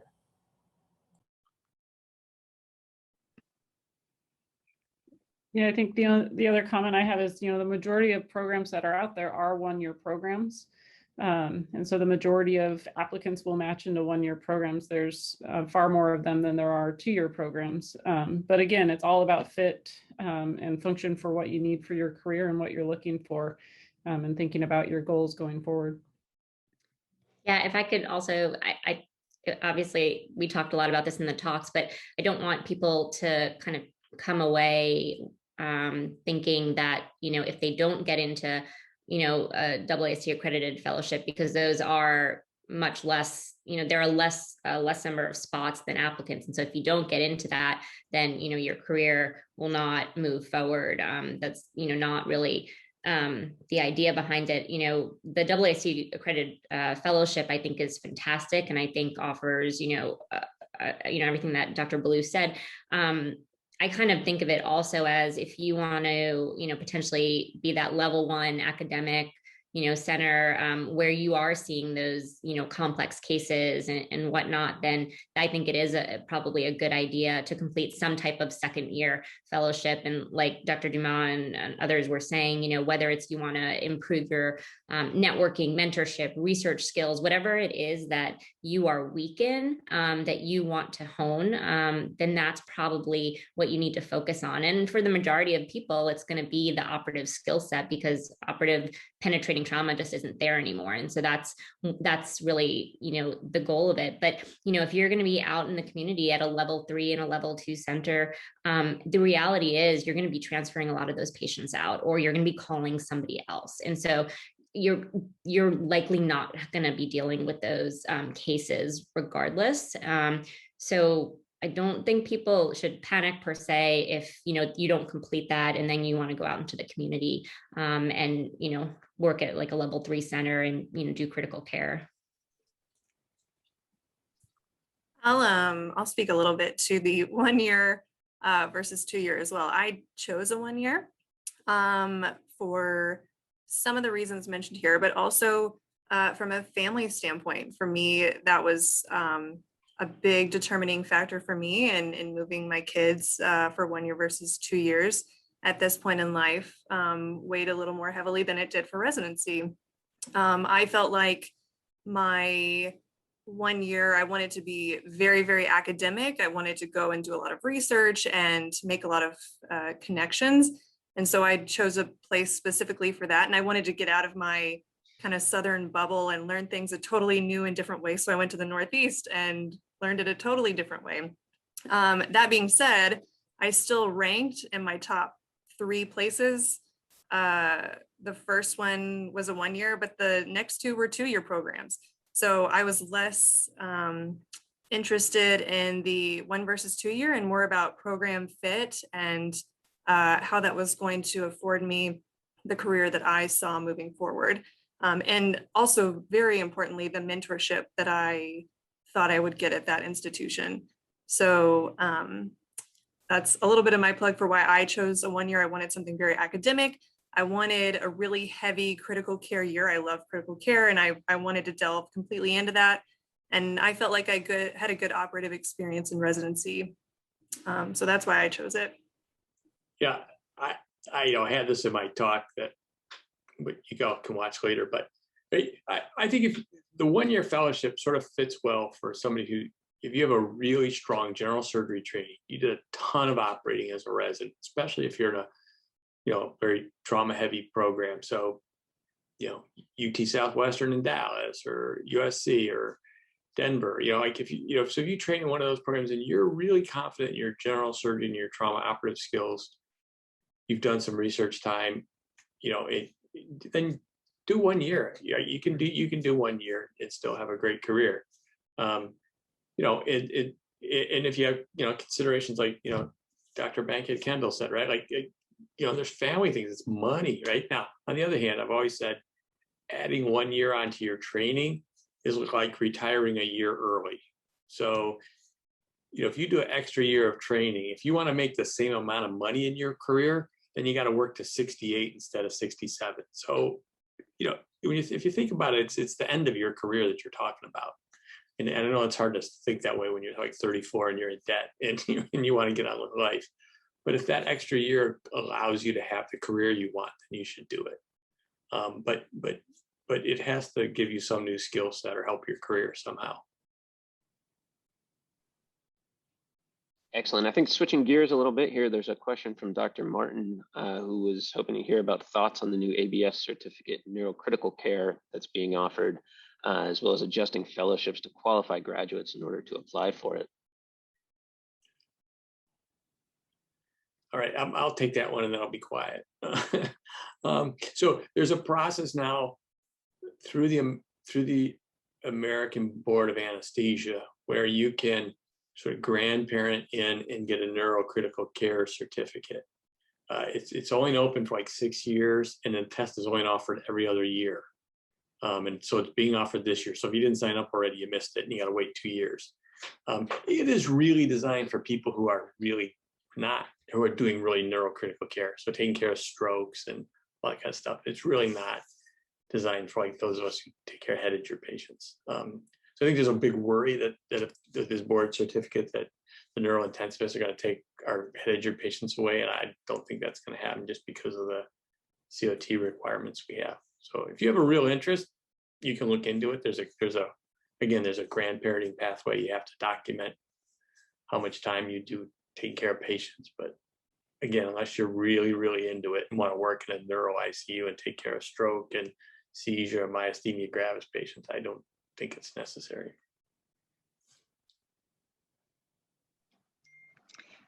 Thank you, Dr. Spain. I'll move on to the next question. We have Dr. Tony Shaw, who will be live asking the next question.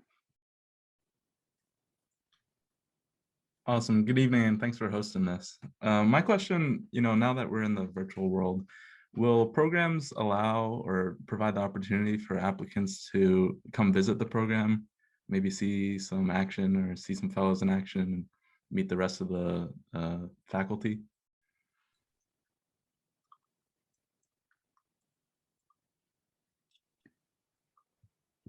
I can speak for our program because we actually debated on this already. Our standard pathway is going to be the virtual interview. But I think for people that want to do second looks, most people are vaccinated at this point, and we know if you're wearing N95s and face shields, traveling should be fine. And so I think if an applicant really wants to get a feel for the program and they reach out and it's a concern, I think, we can entertain it on a case-by-case basis. I'm also happy to entertain second look virtual interviews. If you call and you say, hey, there were other people that I want to kind of meet or talk to, then, happy to do that too. But I think it doesn't hurt to ask. Basically, it's going to be on a case-by-case basis. But if that is a very strong that's a program you want to consider, and it's going to make or break it for you that you need to go visit there before making that decision, then definitely just ask. It doesn't hurt. Yeah, I would absolutely echo what Linda had to say, is that I think the vast majority of programs are proceeding in the virtual format with the opportunity for individuals to come and visit. We did that actually even last summer. We had one candidate that really wanted to come out and get a sense of the program in person, and so we had them come and hang out with our fellows for the day and get the real scoop. And then I think that the things that we've learned in the process will enable us to have a better virtual process coming this year. And so, for example, we're having a happy hour with our fellows and our candidates so that you can get some of that informal conversation and understanding of what the program's about without having to come in person. But I agree, we'll have an option for people to come visit if they really want to.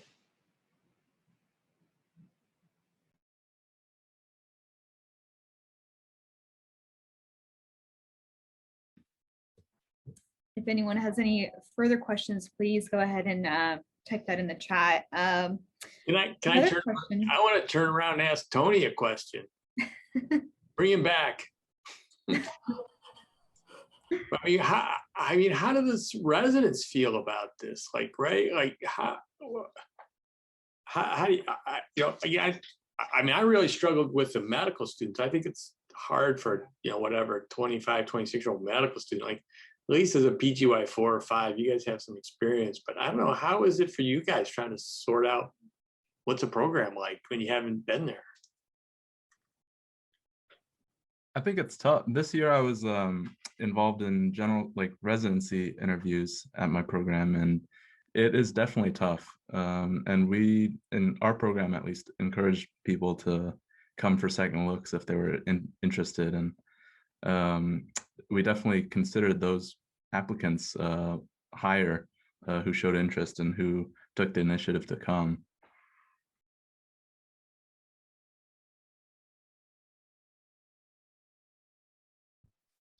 Just being on the other side of interviews or being an applicant this past application cycle, I think the biggest thing is you kind of need to know what you need out of fellowship and what those criteria are. And I think once you understand yourself and what your needs are, it's kind of easier to kind of pick and choose these different programs and see how they meet up to that. There is a question that was also asked as well that I think is relevant, especially with this era of virtual interviewing. We see that it's very easy to interview, and a lot of people are applying to more and more programs than perhaps they probably were. So the question that go to our panelists, what are people's thoughts on canceling interviews? Is that poor form? I'll tell you, yeah, it's poor form to cancel an interview. It's better, not to accept it up front. If it's something that you're not interested in, then don't interview there. I think that's the thing. If you get 30 invitations and you just accept all of them because they're all virtual and there's no travel and money involved, I think you're doing yourself a disservice. I can't imagine remembering the difference between 30 different programs at the end of the day. And it's really, I think, and maybe there's somebody else who didn't get an interview there that really was interested there. So think about the other candidates a little bit as well. So there's a little bit that goes into both. It's not great to cancel, and we don't like that, especially at the last minute, because we wish we had another candidate to fill that spot.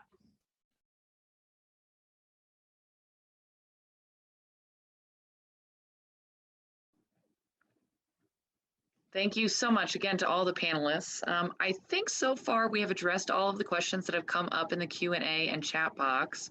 But if anyone else has questions, by all means, feel free to raise your hand. You can be promoted a live question or put something into the chat box here, and we'll give just another minute to see if any other questions come in.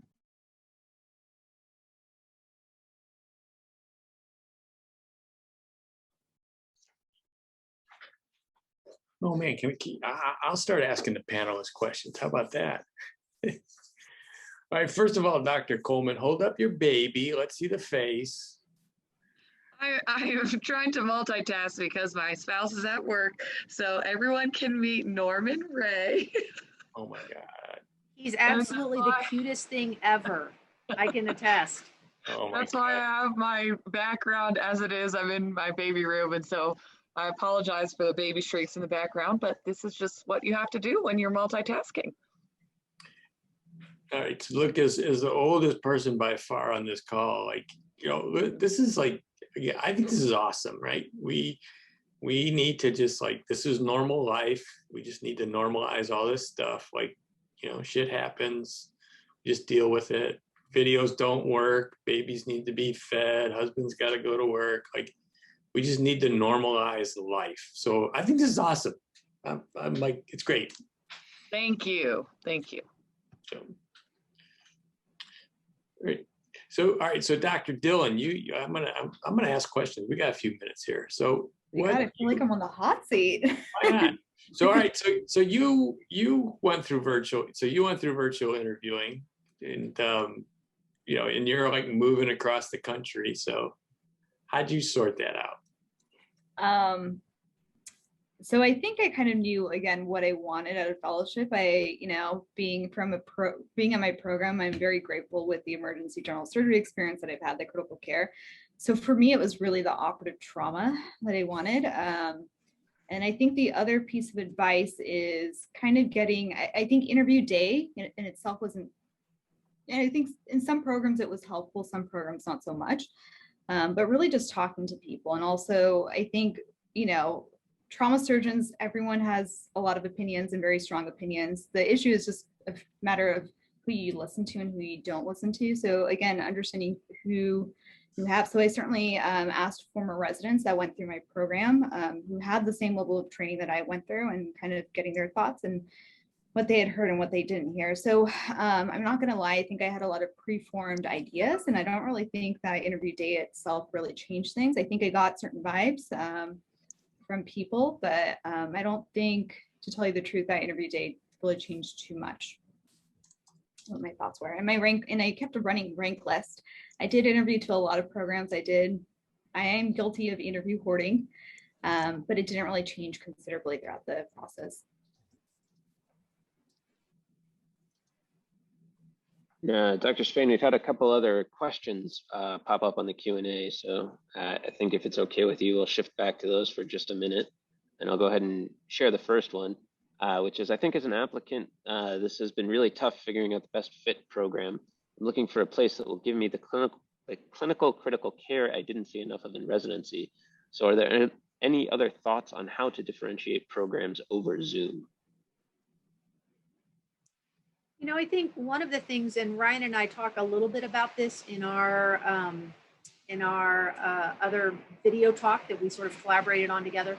I think we tried to come up with sort of 5 common questions that you should ask yourself and then the program, because I think that some of those questions, and they centered around some really specific things. For example, granularity about what you're missing in your current training. So when you finish your 5 years of general surgery, where do you feel you're deficient? And that's one of the things that when candidates come to me, I say, okay, what do you feel like you're weak in vascular, or you need more open thoracic, or you really want critical care, or we get a fair number of candidates who don't have enough penetrating trauma experience and want to come to Denver for that. So I think being really specific about what you're missing, and then really asking for that specific information from the programs, and talk to the fellows. Okay, I hear that you can do vascular, but what really happens? How many cases are they doing every single year in their practice? Same is true for, I think this one was critical care. How, you know, look at exactly what the programmatic format is. Where are you rotating? What bedside procedures do you do? How many do you do? You know, if the ICU says we do 2,000 bedside procedures a year, well, that gives you an idea that you're probably going to get pretty proficient in doing bedside procedures. So I think really trying to hone in on some really specific questions of both the fellows, who are going to give you the unvarnished truth, and then also of the faculty to get some more global numbers as you look forward. So So I think that was one of the questions that I think Ryan and I came up that I think is really critical as you're looking at these programs.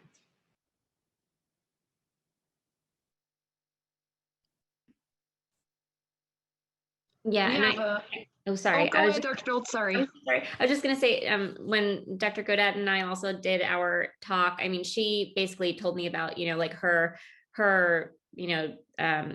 kind of spiel to, her residents when they're asking kind of about the same thing. And it comes down to, 3 things. I'm sorry, I'm stealing your thunder. I feel like I'm just telling them because I'm learning now how to mentor people too.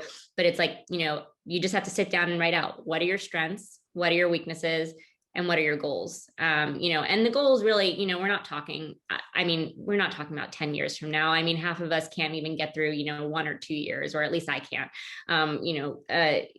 My goals change like, all the time, basically. But I think writing out, your 1-year goal, 3-year goal, and 5 years basically is probably very realistic and stuff. And then where do you want to be? And then like Dr. Burlew said, you have to be honest with yourself and say, like, what do I want? It's great that, if you want ECMO training, you want to learn how to do it. But if you're not ever going to do it, or you don't really want to do it, then it's not going to make or break it if you're going to a program that doesn't have it. And I think it's just, being honest with yourself about what your needs are. Yeah.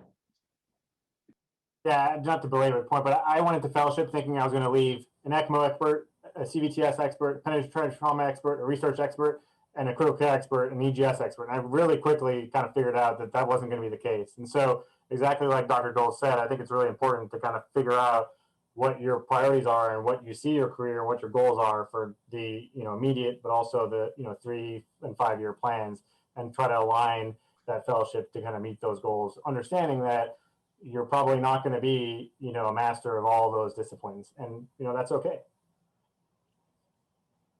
Great. We've got a few more questions that have come through. So we all are safe from the Dr. Spain hot seat for a few more questions. Well, I don't know if you're ever safe, but the next question is, our program director recently put a limit on the number of interviews that we're allowed to go on, given the changes in interview patterns with conversion to virtual. Does this put me at a disadvantage?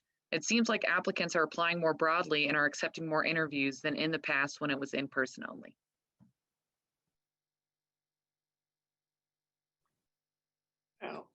That seems counter to me. When residents went away for interviews, it was a problem, right? Because they're missing days and you got to cover and blah, blah, blah, right? Virtual interviews, like, I don't care. Like, take as many as you can, right? You're going to disappear for an hour on a Tuesday. I don't know.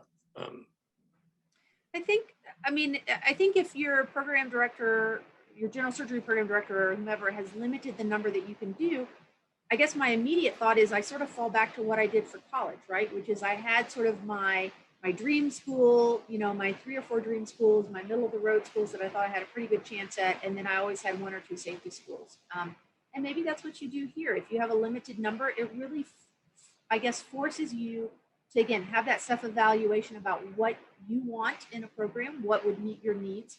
It forces you to do a little bit more research. Maybe you become more proactive in your research and you reach out to the fellows at a particular program to get a little more information. What is the fellowship like there? So that you really do a lot more of the advanced work and figure out which 10 programs or 12 programs or 15 programs that you want to visit. And so I think that it's, I don't think it's necessarily all bad. I think you may just have to be much more proactive on the front side to delineate out which programs should fall into that list.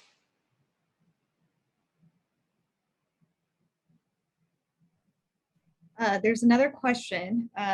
When evaluating a candidate, what do programs look for? What do you look for generally in an applicant and specifically in a given applicant?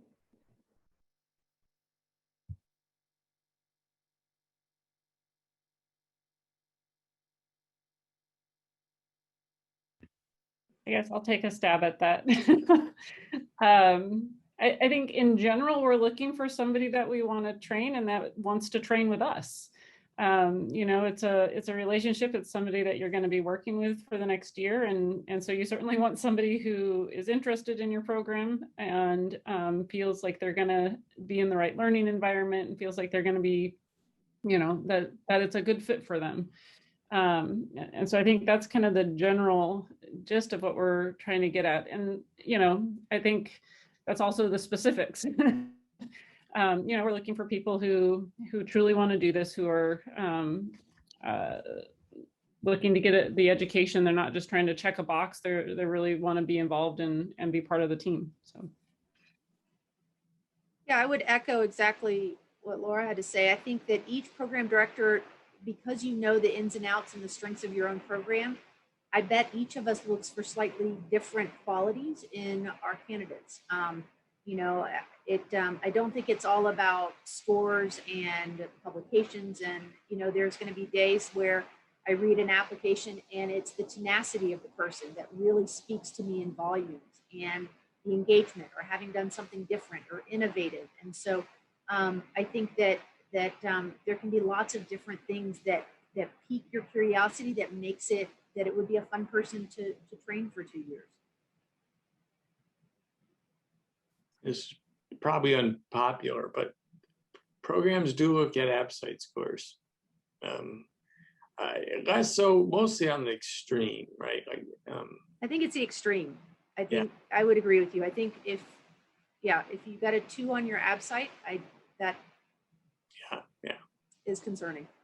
It's not a high stakes exam, but it's because, again, if you're a fellowship director, well, I'll put a plug in for something else. So if you're a fellowship director, and somebody arrives on your doorstep August 1st, and then they find out they didn't pass their general surgery qualifying exam, now they have a distraction for their entire fellowship period.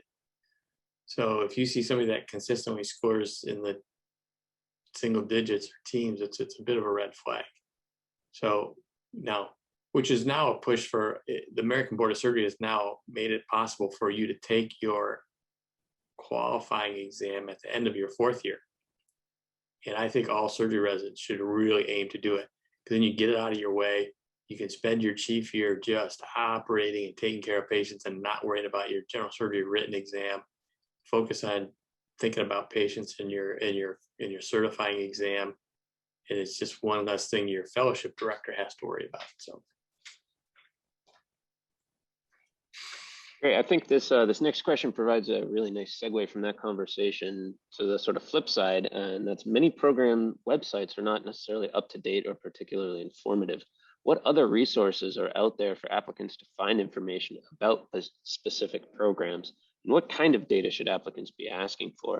Are there places to find those sorts of information, including number of operative cases per fellow, ICU procedures, or number of admissions with injury severity scores greater than 15? Honestly, I did this probably more recently, only a couple of years ago, and it was in person, but I think the best way to find it, I spent hours scouring program websites and came up very short in finding anything to differentiate programs from one another. And really the thing I found the best was talking to the fellows at the institution and talking to recent graduates and talking to involved trauma mentors that I trusted. So I sat in my program director's office, who's also a trauma surgeon, and said, this is what I want to do. Which programs in the country should I apply to get this? And then I talked to other recent grads who had also gone all over the country and said, this is what I'm looking for. And that really quickly started to show me which places were overlapping in terms of having those specific things that I was looking for. Case volumes and case numbers is like any research, it can be finagled one way or another. I found, so that's just my 2 cents. But I think talking to the fellows and talking to recent graduates and talking to mentors you trust are the best ways, personally. Yeah, my decision between my number 1 and number 2 program was done on a phone call in an airport terminal with a prior grad. And to me, that spoke volumes with that person's experience and was enough. I had been in all the programs and that was enough. So I think, like Dr. Dhillon mentioned, just earlier too, and Dr. Bankett-Kendall right now, like talk to your network of, because it's still a small network, and talk to the residents, past fellows, even reach out to fellows of fellows or friends of friends that can hook you into somebody a prior grad, because that is by far the most helpful that I found. I might also use this question as a plug for the associate member group and maybe a little bit of a call to action to the group, because I think we, Dr. Spain has heard me talk about having more transparency amongst all of our fellowships and starting to put together some basic demographics for the AAST fellowships, at least as far as case numbers, so that you're really clear about apples and oranges and comparing appropriate volumes amongst the 29 fellowships that exist. But I think the question alone really begs some action on the associate members group to say, hey, these are the things that we would like to see in our fellowships. This is the type of information we'd like to see on a website. And can each of the program directors within our construct contribute the information so that we can be much more available and open about what exactly training is at each of these sites. And I think that working towards that goal would be a huge benefit to all the people that follow you. Thank you for those comments, Dr. Burlew. We will talk for those individuals in the audience who are not an associate member yet. We will kind of go through the application process. There's actually a deadline coming up soon for that. The next question is from Benjamin Fisher. His question is, the interview season is quite long for surgical critical care from April to August. Do you think there are any strategic benefits to interviewing early versus late with programs?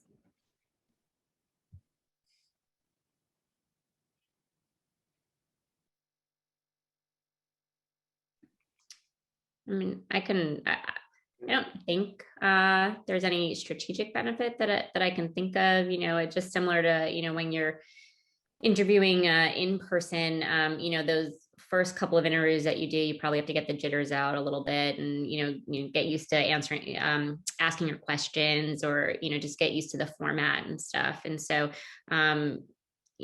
but I don't necessarily think that there's any strategic benefit.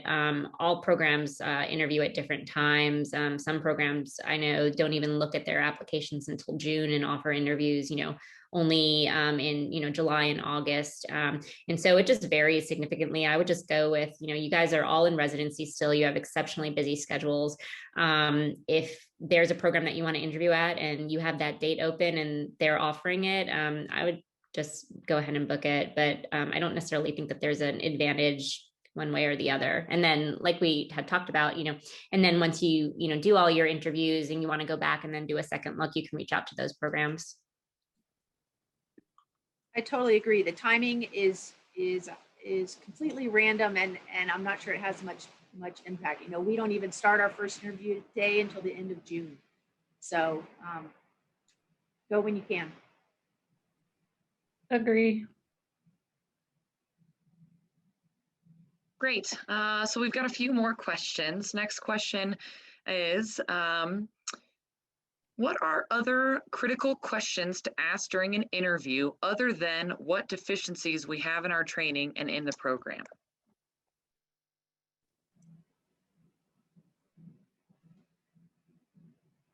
I mean, some of the other questions, see now, Ryan, you're gonna have to help me remember the list of questions that we came up with for our completely relevant and witty talk. But I mean, some of the issues I think that we thought of, do you wanna do research? What component of research, what availability, what infrastructure is there at each institution to help you accomplish your research goals? So I think research, is there a specific professional development aspect? In other words, can you get involved in pre-hospital care or disaster planning, or really sit on with your T&D and find out about QI and PI processes and how to run a trauma system? And what's the mentorship there? So I think there's lots of different components other than just what are my rotations, how many cases, who am I interfacing with, what is my call schedule. I think all that adjunctive training, at least from my standpoint, that's part of the reason that you choose a particular place. Yeah, I agree. Something that I learned a lot about that, quite frankly, I didn't really have a lot of exposure to in residency was like professional societies. I think that's really important, who's involved in what societies and in what capacities is something that I didn't really consider. And quite frankly, when I was in an interview, I didn't really, and I only really appreciated it once I was kind of boots on the ground. I mean, since you brought it up, listen, I was looking at 2 programs when I was a resident, right? There, when I was for fellowship, several, right? And one of the reasons I went to Louisville was because when I knew that during my time there that David Richardson was going to be president of AAST, and you know, and having to get to work with somebody like that and having a mentor like that is a huge benefit, right? And you know, and that being able to have that network. And like, so the good news is, like, you know, when I was y'all's age, like there were literally about 5 or 6 places in the U.S. that did this. You know, it was Denver, it was San Diego, it was San Francisco, and you know, Louisville and Memphis. Like, you know, there weren't too many. And that the good news is there's lots of places now with, you know, people that will take care of you and mentor you. But you know, thinking about, like, you know, who are at these places and what relationships are you going to build, and you know, who's going to be your mentor, because some of these people will be your mentors for life. And you know, and you know, I know, you know, Dr. Burlew's trainees, they can be gone 10 years. They'll pick up the phone and call her, and she's like, okay, I got you. Like, I'm going to help you. And, you know, the UT Southwestern faculty and the people at, you know, shock trauma. I mean, this is, and luckily that's now becoming the norm. It was a rarity 20 plus years ago. It's now the norm. So. Yeah, and I think also, I mean, I was just trying to put a list down as well of, you know, things you should ask as you guys were talking about this. But one of the things that I had written down just looking at Julia is the program you're going to be at also going to support your, you know, your just life, right, and personal life. I can tell you, for me, I had just had my first baby as a chief resident and had put my rank list in literally, I think 3 days after my first baby was born. Like, I'm holding my little, you know, newborn and trying to decide, you know, about programs and stuff. And I had to do a long distance relationship with my husband for that year, and the baby had to come with me, or the 2 years, and the baby had to come with me. That was a big factor, I have to be honest with you. And I let those programs know. I had to be honest with myself. And I said, you know, at this point in my life, can I truly commit to, you know, doing certain things, or how am I going to juggle that? And I, you know, I let the programs know, and I felt I was supported. And I think my fellowship was absolutely fantastic, and I felt very supported. And so I think just also, if that's something like Dr. Ben-Kendall had talked about, you know, if that's something that you do have to consider, just being honest and, you know, letting people know that those things are going on, and knowing that you're going to be in a program that is supportive of that environment.